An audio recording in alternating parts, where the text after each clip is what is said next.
हम अपनी जिंदगी में हर परेशानी से डरते हैं, पर तकलीफ ही हमें बहुत कुछ सिखाती है।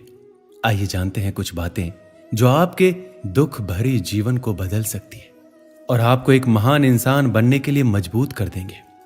श्री कृष्ण कहते हैं, किसी की मदद करने के लिए धन की नहीं, एक अच्छे मन की जरूरत होती है। सुखी वही रह सकता है जिसे पता चल चुका है कि पूरे संसार में कोई सुखी नहीं है। मिलता तो बहुत कुछ है जिंदगी में, बस हम याद उसी को रखते हैं जो हासिल ना हो सका। भरोसा करें, ईश्वर के फैसले हमारी चाहतों और ख्वाहिशों से बेहतर होते हैं। एक आदमी ने एक बुजुर्ग से पूछा, त्योहार मनाने का सबसे अच्छा दिन कौन सा है? बुजुर्ग ने प्रेम से कहा, मृत्यु से एक दिन पहले। आदमी बोला, मौत का तो कोई वक्त नहीं होता। तो बुजुर्ग ने हंसते हुए कहा, जीवन का हर दिन आखिरी समझो और जीने का आनंद लो। आपकी आस्था की कड़ी परीक्षा तब होती है जब आप जो चाहें वो आपको ना मिले, फिर भी आपके दिल से ईश्वर के लिए धन्यवाद निकले। हौसला मत हारो, अगर दर्द यहां मिलता है तो दवा भी यहीं मिलेगी। भूख सारी मर्यादाएं तोड़ देती है और पैसा सारी इंसानियत भूल जाता है। किन रिश्तों का मैं अभिमान करूं जो शमशान में पहुंचकर सभी टूट जाएंगे?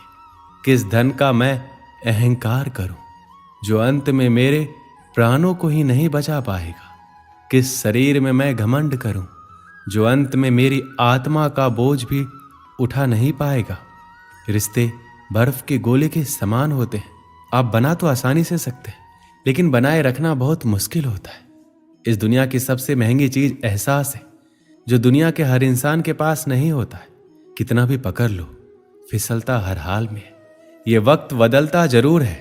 अगर आप अपने आप में विश्वास करते हैं तो आप जो चाहे कर सकते हैं। किसी भी समस्या का समाधान इस बात पर निर्भर करता है कि आपका सलाहकार कौन है। कभी खुशी की आशा, कभी गम की निराशा, कभी खुशियों की धूप, कभी हकीकत की छाया, कभी कुछ खोकर कुछ पाने की आशा। शायद यही जिंदगी की सही परिभाषा है। जिंदगी की दौड़ में जो आपको दौड़ के हरा नहीं पाते हैं, वही लोग आपको तोड़कर हराने का कोशिश करते हैं। अक्सर लोग कहते हैं, खुश रहा करो, पर मजाल है अगर रहने देते हो। आज जमाना ही कुछ ऐसा है, सादगी और ईमानदारी से आपको अपने ही लोग जीने नहीं देंगे। यदि जिंदगी में आपके साथ सब कुछ गलत हो रहा है तो धैर्य रखिए, क्योंकि रोकर हंसने का मजा ही कुछ और है। आप क्या हैं ये सिर्फ और सिर्फ आप जानते हैं। लोग तो आपके बारे में अंदाजा लगाते हैं। दर्द सहने की आदत बनाओ, एक दिन आंसू आना खुद बंद हो जाएंगे। जो आसमान छूने का हौसला रखते हैं वो गिर जाने की परवाह नहीं करते। ऐसे दोस्त ना बनाए जो पक्षी की तरह दाना पानी चुगे और उड़ जाए, बल्कि ऐसे दोस्त बनाओ जो पानी और मछली की तरह हमेशा सुख दुख में साथ रहे। अधिकतर लोग समझने के इरादे से नहीं सुनते, बल्कि जवाब देने के लिए सुनते हैं। अगर आप अपनी जिंदगी बदलना चाहते तो समझने वाला भी बनिए और जवाब देने वाला भी। जिंदगी में कभी मायूस ना हो, क्योंकि जिंदगी कहीं से भी अपना रुख बदल सकती है। हमेशा याद रखिए, आपकी मंजिल चाहे कितनी भी दूर या ऊंची क्यों ना हो, रास्ता हमेशा आपके पैरों के नीचे ही होता है।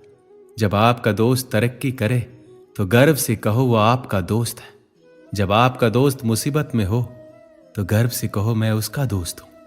कमजोर लोग बदला लेते हैं, ताकतवर लोग भूल जाते हैं और समझदार लोग माफ कर देते हैं। अच्छे चेहरे का असर कुछ समय का होता है, लेकिन अच्छी सोच और सुंदर मन का असर पूरी जिंदगी रहता है।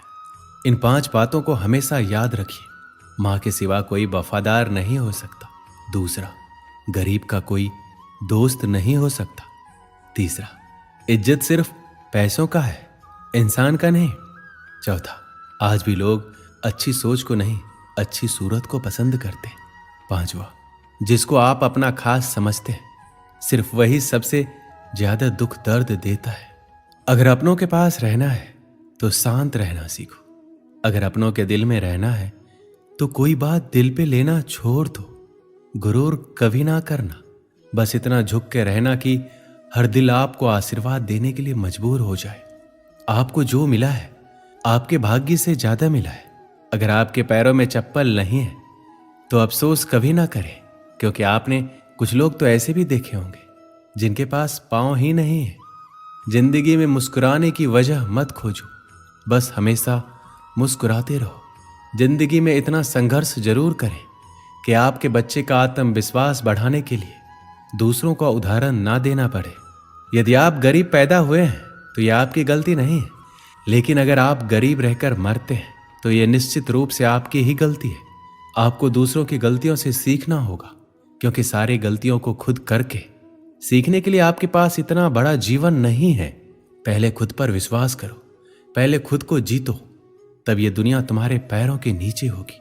जब खुशी का एक दरवाजा बंद हो जाता है तो दूसरा दरवाजा खुल जाता है, लेकिन जब हम बंद दरवाजे को देखते रहेंगे तब तक हमें दूसरा दरवाजा नहीं दिखेगा जो हमारे लिए खुला है। कठिन सड़कें हमेशा खूबसूरत जगहों की ओर ले जाते हैं। जब कोई तुम्हें ठुकराता है तो दुखी मत होना, क्योंकि गरीब लोग महंगी चीजें नहीं खरीद सकते। यदि आप तनाव को और हार को नहीं संभाल सकते तो आप सफलता का प्रबंधन नहीं कर सकते। यदि आप महान काम नहीं कर सकते तो छोटी चीजों को महान तरीके से करें। सफलता अनुभव से आती है और अनुभव बुरे अनुभव से आता है। समस्याएं हमारे जीवन में बिना किसी वजह के नहीं आती। उनका आना इशारा है कि हमें अपने जीवन में कुछ बदलना है। भाग्य उनका साथ देता है जो कठिन परिस्थितियों का सामना करके भी अपने लक्ष्य के प्रति दृढ़ रहते हैं। यादों में बड़ी ताकत होती है, वो कल को आज में जिंदा रखती है। अगर आपने सफर शुरू कर ही दिया तो बीच रास्ते से लौटने का कोई फायदा नहीं होगा, क्योंकि वापस आने में जितनी दूरी तय होगी क्या पता मंजिल उससे भी पास हो। दूसरों पर ध्यान देने से बेहतर है खुद में रहो, खुद को समझो और आगे बढ़ो। किसी को भी इतनी इज्जत ना दो कि वो आपका अपमान करे, वो भी सिर्फ इस वजह से कि आप उनसे प्यार करते हैं। जब आपको लगे कि दूसरों को समझना मुश्किल है, तब आप खुद को समझना शुरू करें। दूसरों की भावनाओं का अपमान करते वक्त इतना याद रखें कि जो चीज आपके लिए कुछ नहीं, वो दूसरों के लिए बहुत कुछ हो सकती है। उनका सम्मान हमेशा करो जो अपना काम छोड़कर आपको वक्त देते हैं। खुद को इतना बेहतर बनाओ कि जो लोग आपका अपमान करते थे वो लोग आपका सम्मान करने के लिए मजबूर हो जाए। दुनिया को जानने से बेहतर है खुद को जानिए। जब आप खुद को जानना शुरू कर दोगे, दुनिया आपको मानना शुरू कर देगी। एक समय की बात है, एक भिखारी किसी स्टेशन पर पेंसिल से भरा कटोरा लेकर बैठा हुआ था। एक युवा व्यवसायी उधर से गुजरा। उसने कटोरे में 50 रुपए डाल दिया, लेकिन उसने कोई पेंसिल नहीं ली। उसके बाद वह ट्रेन में बैठ गया। डिब्बे का दरवाजा बंद होने ही वाला था कि अधिकारी एकाएक ट्रेन से उतरकर भिखारी के पास लौटा और कुछ पेंसिल उठाकर बोला, मैं कुछ पेंसिल लूंगा, इन पेंसिलों की कीमत है। आखिरकार तुम एक व्यापारी हो और मैं भी। उसके बाद वह युवा तेजी से ट्रेन में चढ़ गया। कुछ बरसों बाद वह व्यवसायी एक पार्टी में गया। वह भिखारी भी वहां मौजूद था। भिखारी ने उस व्यवसायी को देखते ही पहचान लिया। उसने उसके पास जाकर बोला, आप शायद मुझे नहीं पहचान रहे, लेकिन मैं आपको पहचानता हूं। उसके बाद उसने उसके साथ घटी उस घटना का जिक्र किया। व्यवसायी ने कहा, तुम्हारे याद दिलाने पर मुझे याद आ रहा है कि तुम भीख मांग रहे थे, लेकिन तुम यहां सूट और टाई में क्या कर रहे हो? भिखारी ने जवाब दिया, आपको शायद मालूम नहीं कि आपने मेरे लिए उस दिन क्या किया। मुझ पर दया करने की बजाय मेरे साथ सम्मान के साथ पेश आए। आपने कटोरे से पेंसिल उठाकर कहा, इनकी कीमत है। आखिरकार तुम भी एक व्यापारी हो और मैं भी। आपके जाने के बाद मैंने बहुत सोचा, मैं यहाँ क्या कर रहा हूँ, मैं भीख क्यों मांग रहा हूँ। मैंने अपनी जिंदगी को संवारने के लिए कुछ अच्छा काम करने का फैसला किया। मैंने अपना थैला उठाया और घूम घूम कर पेंसिल बेचने लगा। फिर धीरे धीरे मेरा व्यापार बढ़ता गया। मैं कॉपी, किताब एवं अन्य चीजें भी बेचने लगा और आज पूरे शहर में मैं इन चीजों का सबसे बड़ा थोक विक्रेता हूँ। मुझे मेरा सम्मान लौटाने के लिए मैं आपका तहे दिल से धन्यवाद देता हूँ, क्योंकि उस घटना ने आज मेरा जीवन ही बदल दिया। दोस्तों, दूसरे लोग हमारे बारे में क्या सोचते हैं, ये बातें उतना मायने नहीं रखती, या कहें तो कुछ भी मायने नहीं रखती। लेकिन आप अपने बारे में क्या राय जाहिर करते हैं, क्या सोचते हैं, ये बात बहुत ही ज्यादा मायने रखती है। लेकिन एक बात तय है कि हम अपने बारे में जो भी सोचते हैं उसका एहसास जाने अनजाने में दूसरों को भी करा देते हैं। और इसमें कोई भी शक नहीं है, किसी कारण की वजह से दूसरे लोग भी हमारे साथ उसी ढंग से पेश आते हैं। याद रखें कि आत्मसम्मान की वजह से हमारे अंदर प्रेरणा पैदा होती है, या कहें तो हम आत्म प्रेरित होते हैं। इसलिए आवश्यक है कि हम अपने बारे में एक श्रेष्ठ राय बनाएं और आत्मसम्मान से पूर्ण जीवन जिए। दोस्तों, इस वीडियो में बस इतना ही। मिलते हैं अगली वीडियो में। अपना ख्याल रखिएगा। जय श्री कृष्ण।